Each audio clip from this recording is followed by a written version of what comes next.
What's up, writers? Today I'm excited to talk to you about taking our story from being two dimensional, flat, boring, and summary writing, all the way to being three dimensional. Three dimensional and exciting and told like a story. Let's check it out.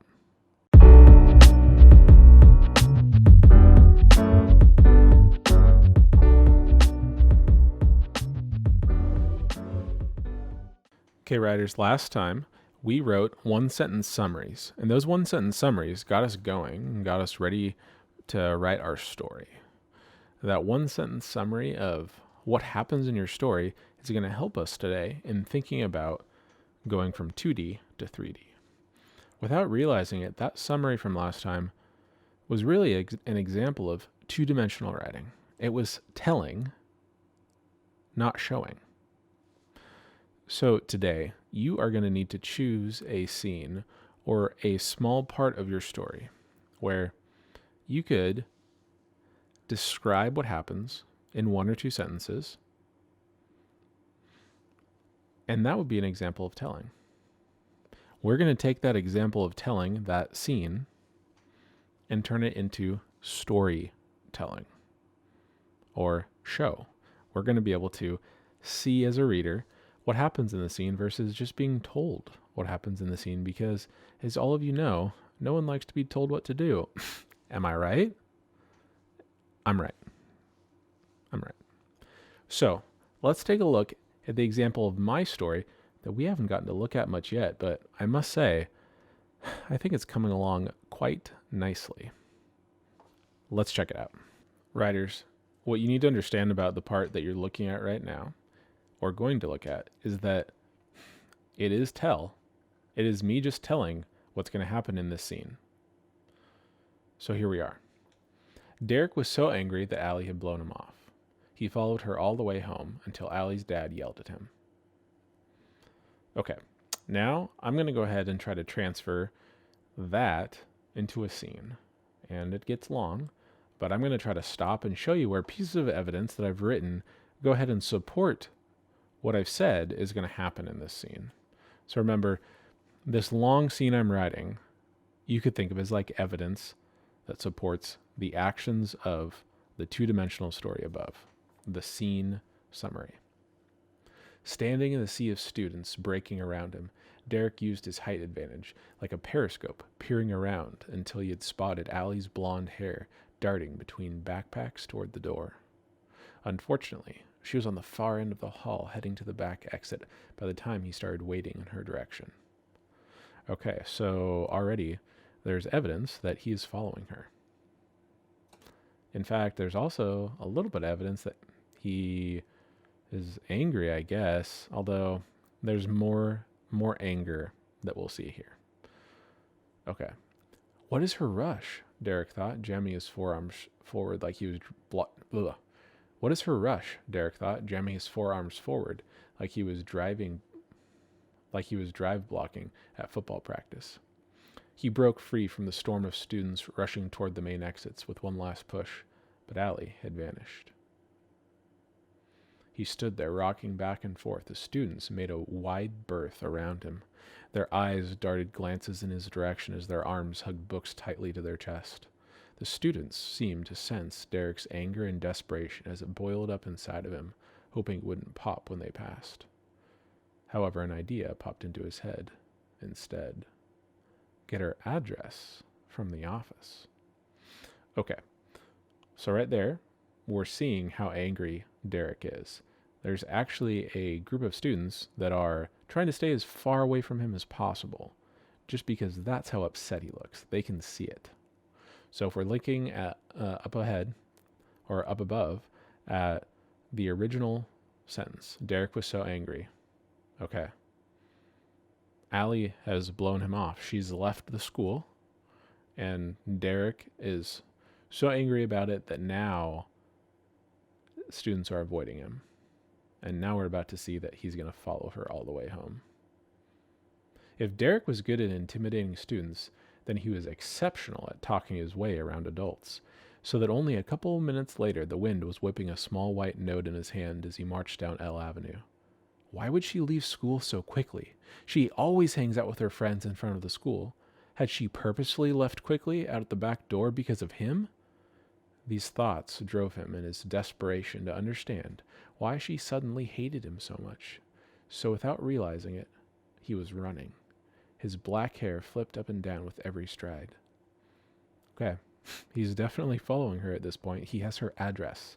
He must have lied to the office to get it. And now he's running after her.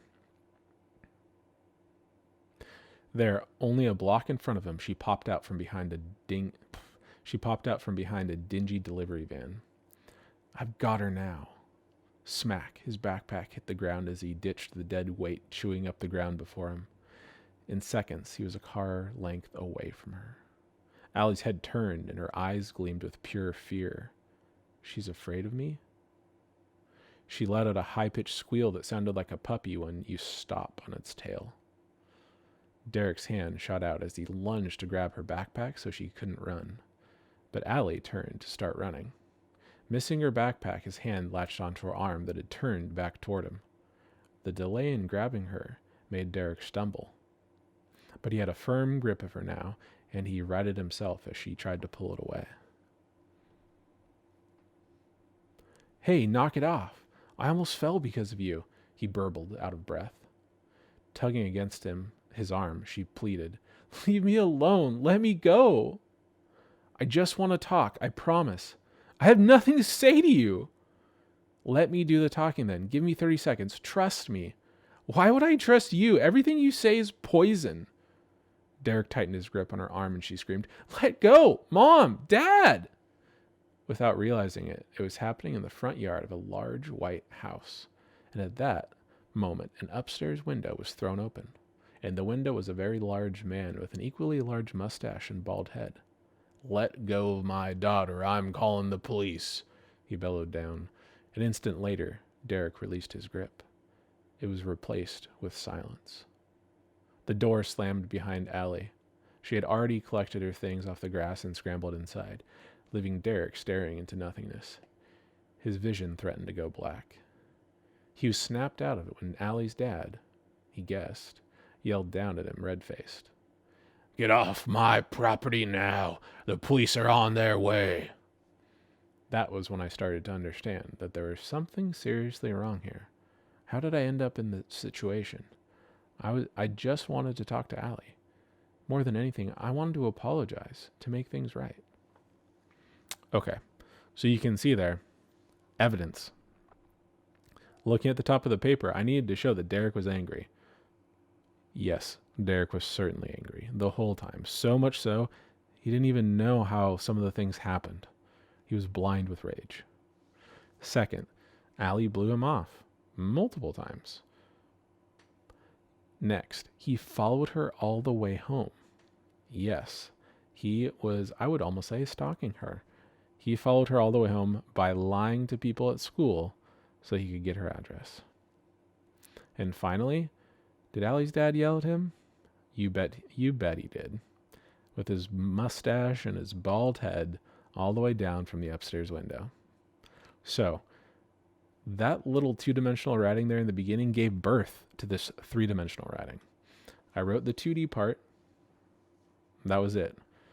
That was all I knew. Ahead of time, I already had this planned out for my story arc, but now I went a little bit further as far as Derek's angry, the dad's yelling at him, Allie blew him off. There's so much there in that sentence or two, and it needs to be pulled out with our three-dimensional writing.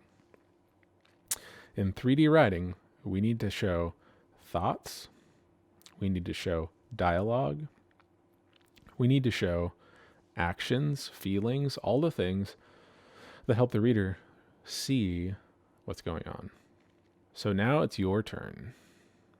In your assignment today, you're going to start by writing at the top of your paper, in a box, the 1 to 2 sentence summary of what your scene is.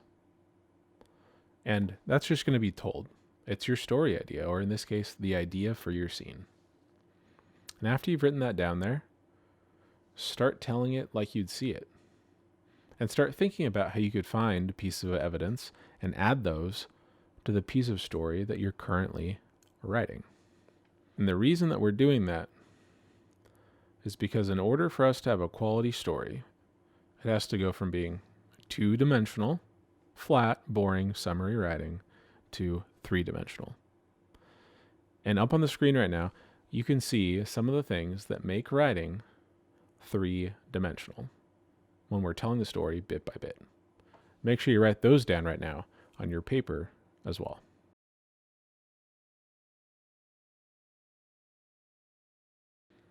Okay, writers. Now's the time where I'm going to stop talking. I'm going to get out of the way, and I'm going to allow you, the creative artist, the wonderful writer that you are, take the scene and make it what it needs to be. Just don't forget those things that make your story three-dimensional. Thoughts, actions, and feelings, told bit by bit, that's evidence for what happens in the scene. Okay, writers.